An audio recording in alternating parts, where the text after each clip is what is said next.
माता अन्नपूर्णा की कथा। नमस्कार भाइयों बहनों, जय माँ गायत्री। आप सभी का मेरे YouTube चैनल शुभकर्मा ही अष्टो में स्वागत है। आज शुक्रवार के दिन सुनते हैं माता अन्नपूर्णा की कथा।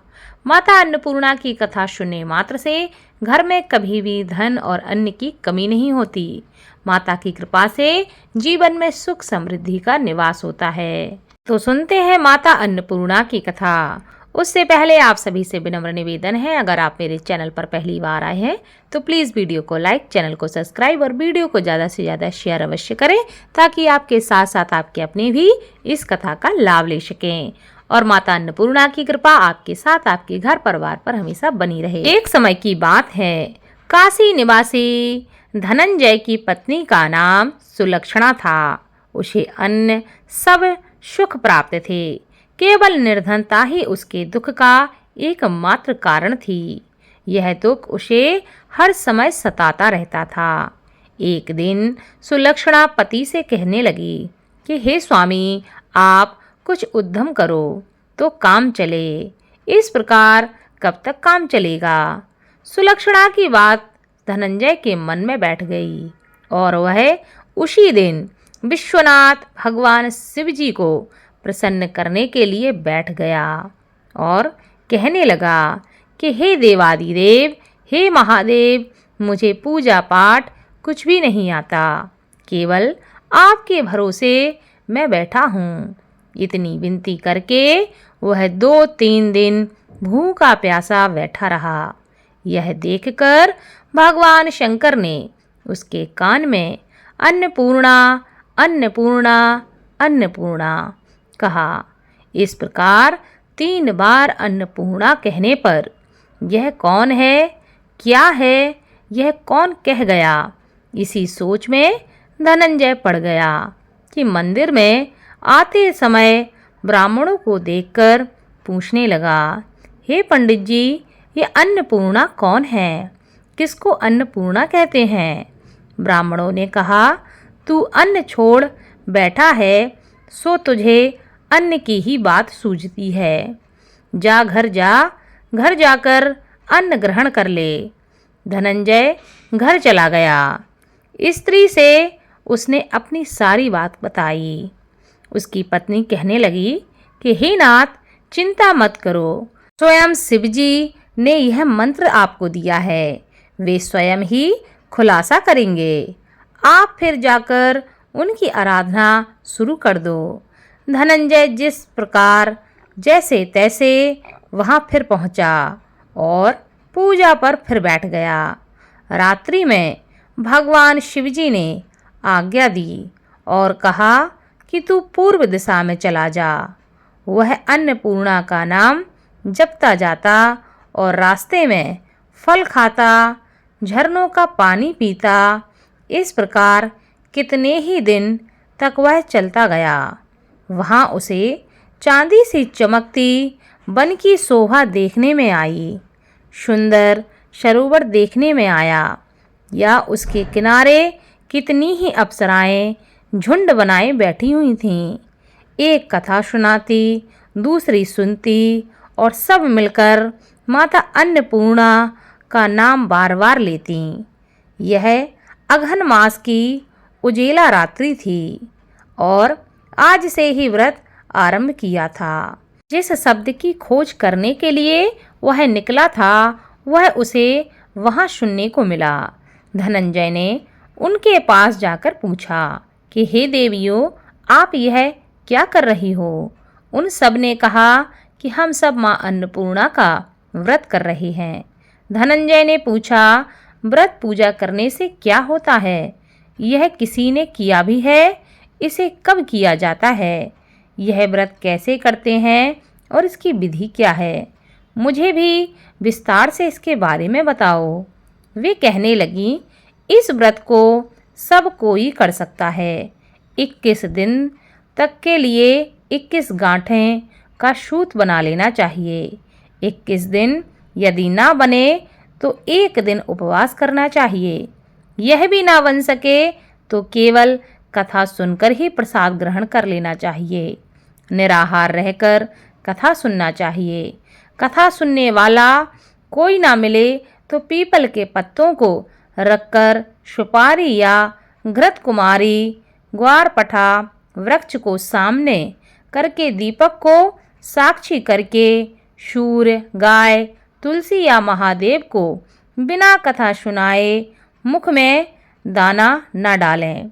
यदि भूल से कुछ पड़ जाए तो 1 दिवस फिर उपवास करें। व्रत के दिन क्रोध का त्याग करें और झूठ बिल्कुल ना बोलें। धनंजय कहने लगा, इस व्रत के करने से क्या होगा?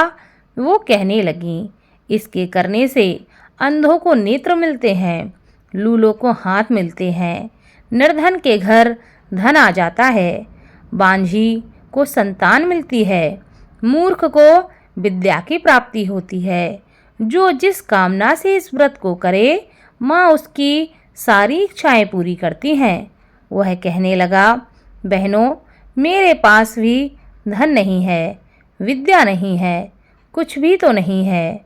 मैं तो दुखिया ब्राह्मण हूँ, मुझे इस व्रत का सूत दे दो।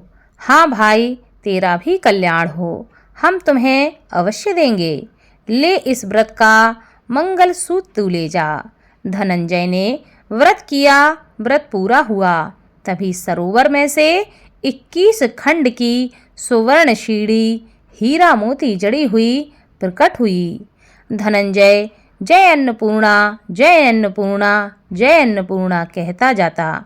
इस प्रकार कितनी ही सीढ़ियाँ उतर गया तो क्या देखता है कि करोड़ों सूर्य से प्रकाशमान अन्नपूर्णा का मंदिर है।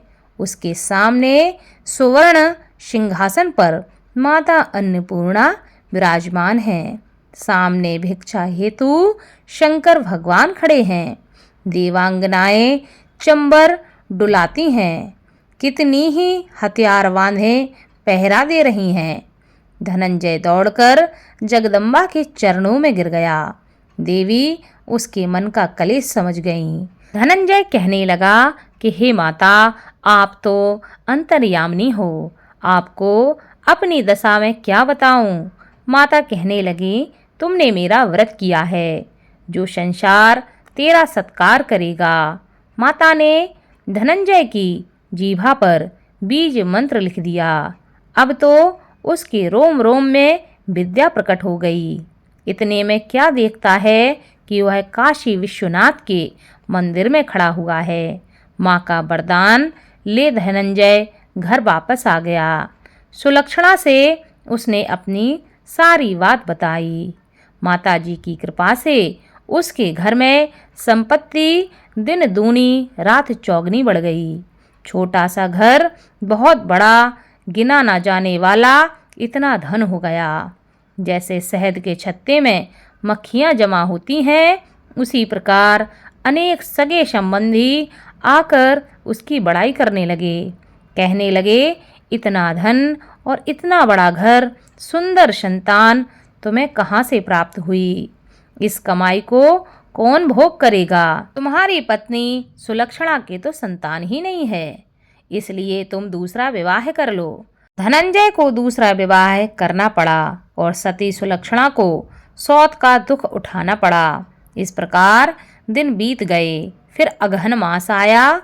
नए बंधन से बंधे पति से सुलक्षणा ने कहलवाया कि हम व्रत के प्रभाव से सुखी हुए हैं, इस कारण यह व्रत छोड़ना नहीं चाहिए। यह माता जी का प्रताप है जो हम इतने संपन्न और सुखी हैं। सुलक्षणा की बात सुनकर धनंजय उसके यहाँ आया और व्रत में बैठ गया। नई बहू को इस व्रत की खबर ही नहीं थी। वह धनंजय के आने की राह देखती रही।